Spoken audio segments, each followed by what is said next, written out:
या देवी सर्वभूतेषु मां कूष्मांडा रूपेण संस्थिता। नमस्तसे नमस्तसे नमस्तसे नमो नमः। जय माता दी दोस्तों, आप सभी का मेरे इस यूट्यूब चैनल में हार्दिक स्वागत है। दोस्तों, चैत्र नवरात्रि के माँ दुर्गा के 9 स्वरूपों में से चौथे स्वरूप माँ कूष्मांडा की पूजा उपासना की जाती है। और इस दिन माँ के इस स्वरूप ने माँ ने अपनी मंद मंद मुस्कान से समूचे ब्रह्मांड की रचना की थी, इसीलिए उन्हें कूष्मांडा कहा जाता है।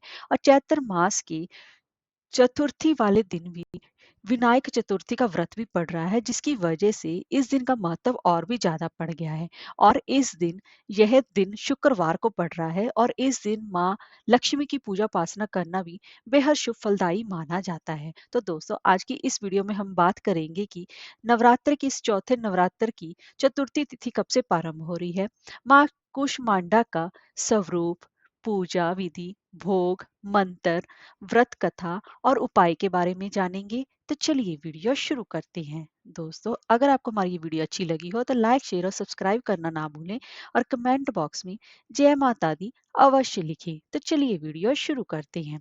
दोस्तों, चैत्र नवरात्र चल रहे हैं, और हर रोज माँ दुर्गा के अलग अलग स्वरूपों की पूजा उपासना की जाती है। आज मैं आपको माँ दुर्गा के चौथे स्वरूप माँ कूष्मांडा की पूजा विधि के बारे में बता रही हूँ। माँ दुर्गा की इस चौथे स्वरूप को देवी कूष्मांडा कहा जाता है। इन्हें अष्टभुजा देवी भी कहा जाता है। इनके 8 हाथों में धनुष, बाण, चक्कर, गदा, अमृत कलश, कमल और कमंडल सुशोभित है। कहा जाता है कि संसार की रचना से पहले जब चारों ओर घना अंधेरा छाया था, तब देवी के इस रूप से ही ब्रह्मांड का सृजन हुआ था। इसीलिए इसको माँ कुष्मांडा कहा जाता है। और माँ कुष्मांडा का मतलब है कुमड़ा, यानी कि पेठा, जिसे कि पेठे का फल कहा जाता है। आज के दिन माँ कुष्मांडा को कुमड़ा यानी कि पेठा अर्पित करने से माँ देवी कुष्मांडा बेहद ही प्रसन्न होती हैं। और माता के स्वरूप को हरा या पीला रंग बेहद ही पसंद है। और माँ के प्रिय फूल पीला गेंदा, पीला कमल है। और माता के इस स्वरूप को माँ को भोग में मालपुए का भोग लगाना चाहिए, और माता के इस बीज मंत्र का जाप करना चाहिए। ओम देवी कुष्मांडाय नमः। इसका मंत्र का जाप आपको यथा संख्या मंत्र में जाप करना चाहिए। ऐसा करने से माँ आपकी हर मनोकामना पूर्ण करती है। आप 108 बार इस मंत्र का जाप करना चाहिए, यानी कि एक माला। इससे ज्यादा आप कर सके तो अति उत्तम रहेगा। अब जान लेते हैं कि चतुर्थी तिथि कब से प्रारंभ हो रही है। दोस्तों, चतुर्थी तिथि जो कि 11 अप्रैल की शाम 3:03 से प्रारंभ हो रही है, और जो कि 12 अप्रैल की दोपहर 1:12 पर समाप्त हो रही है।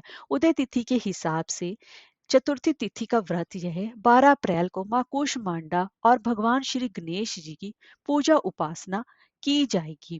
और इस दिन शुक्रवार भी पड़ रहा है, तो माँ लक्ष्मी की पूजा उपासना करना भी बेहद शुभ फलदायी माना जाएगा।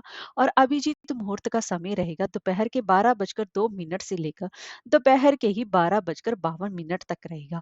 और सुबह ब्रह्म मुहूर्त का समय रहेगा सुबह 4:35 से लेकर सुबह के ही 5:23 तक रहेगा। उस दौरान भी माता की पूजा उपासना करना बेहद ही शुभ फलदायी माना जाता है। और इस चैत्र नवरात्रि के चौथे दिन सौभाग्य और शोभन योग का संयोग भी बन रहा है।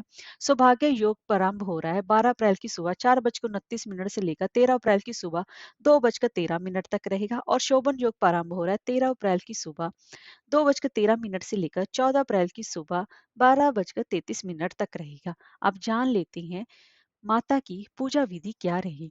नवरात्रि के इस चौथे दिन देवी कुष्मांडा की पूजा के लिए सबसे पहले तो आपको ब्रह्म मुहूर्त में जल्दी उठना चाहिए, और उसके बाद आपको गंगा जल मिले युक्त पानी से स्नान करना चाहिए। और उसके बाद आपको आपने जहां भी आपने पहले से पूजा उपासना करते आ रहे हैं, वहां पर आपको माता की सामने पहले गंगा जल छिड़कना चाहिए। अब उसके बाद माता के कुष्मांडा स्वरूप की विधिवत पूजा उपासना करनी चाहिए। तो आप भी इस दिन अगर हो सके तो हरे या पीले रंग के वस्त्र धारण करें, तो माता इससे अत्यंत ही प्रसन्न होती है।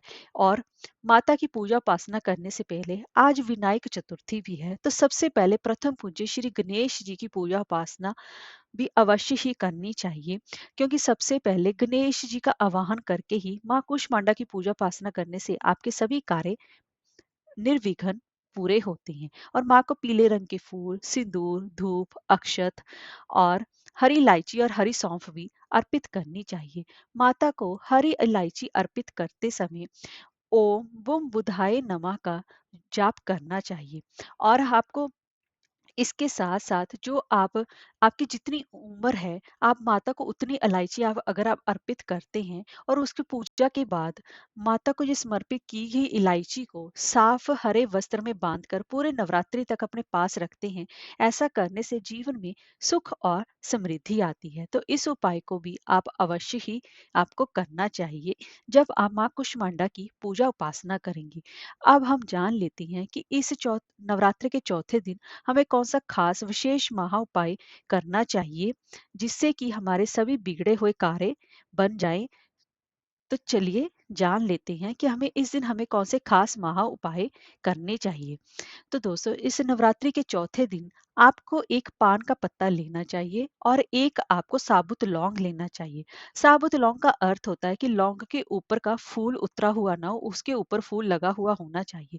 पान का पत्ता और लौंग दोनों लेकर आप जहाँ पर माँ कुष्मांडा की पूजा उपासना कर रहे हैं, वहां पर आपको बैठ जाना चाहिए और वहां पर आपको एक दीप प्रज्वलित करना चाहिए। दीप घी का हो तो बेहतर होगा। अगर आपके पास घर में घी नहीं है, तो आप तिल के तेल का दिया भी जला सकते हैं। अब माँ के सामने पान का पत्ता और उसके ऊपर लौंग रख दें। फिर माँ के सामने हाथ जोड़कर बैठ जाएं और माता का मंत्र ओम हरीम कुष्मांडे नमः का आपको 21 बार जाप करना चाहिए। और ध्यान रहे कि जाप करते हुए बीच में आपको कोई भी टोके नहीं।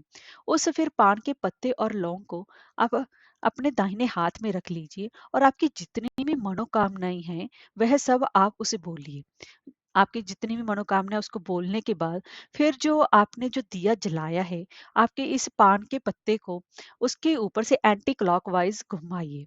एक बार एंटी क्लॉकवाइज घुमाइए, यानी कि उल्टा घुमाइए। फिर ऐसा करने के बाद उस पान और लौंग को वही पूजा स्थान पर वही माता के पास छोड़ दीजिए और रात भर उस पान और लौंग को वैसा ही छोड़ दें। और सुबह ध्यान करने के बाद उस पान और लौंग को बहते पानी में बहा दें। अगर आपके आसपास कोई बहती नदी नहीं है, तो आप बड़ के पेड़ के नीचे भी उसे दबा सकती हैं। अगर पेड़ पीपल का हो तो और भी अच्छा होगा। और ये जो उपाय अब मैं बता देती हूँ कि ये उपाय अब आपको माँ कूष्मांडा के यानी कि चतुर्थी तिथि के दिन कब करना है। ये उपाय आपको चैत्र नवरात्रि के चौथे दिन माँ कूष्मांडा की पूजा वाले दिन रात को 8 बजे के बाद करना है, तभी आपकी ये सभी मनोकामनाएं पूर्ण होंगी। तो याद ध्यान रहे कि ये उपाय आपको सिर्फ रात को ही करना है। ये उपाय आपको दिन के समय भूलकर भी नहीं करना है, तब उसका कोई भी लाभ नहीं मिलेगा। इसलिए इस उपाय को आप रात को अवश्य ही अपनी मनोकामना कहते हुए पूर्ण करें। आइए दोस्तों, अब माँ की कुष्मांडा की व्रत कथा के बारे में भी जान लेते हैं। पुरानी कथाओं के अनुसार जब सृष्टि का अस्तित्व नहीं था, तब देवी कुष्मांडा ने ही ब्रह्मांड की रचना की थी।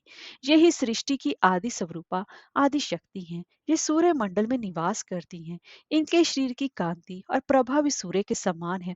माँ कुष्मांडा अत्यंत सेवा और भक्ति से ही प्रसन्न होने वाली हैं। इनका वाहन सिंह है और इनके हाथों 8 हाथों में चक्र, गदा, धनुष, कमंडल, अम्र से भरा हुआ कलश, बाण और कमल का फूल है तथा 8वें हाथ में जपमाला भी है, जो सभी प्रकार की सिद्धियों से युक्त है। इस दिन माँ कूष्मांडा की उपासना से आयु, यश, बल और आरोग्य की प्राप्ति होती है और सभी बिगड़े हुए कार्य भी अवश्य ही पूर्ण होते हैं। जय माँ कूष्मांडा माता।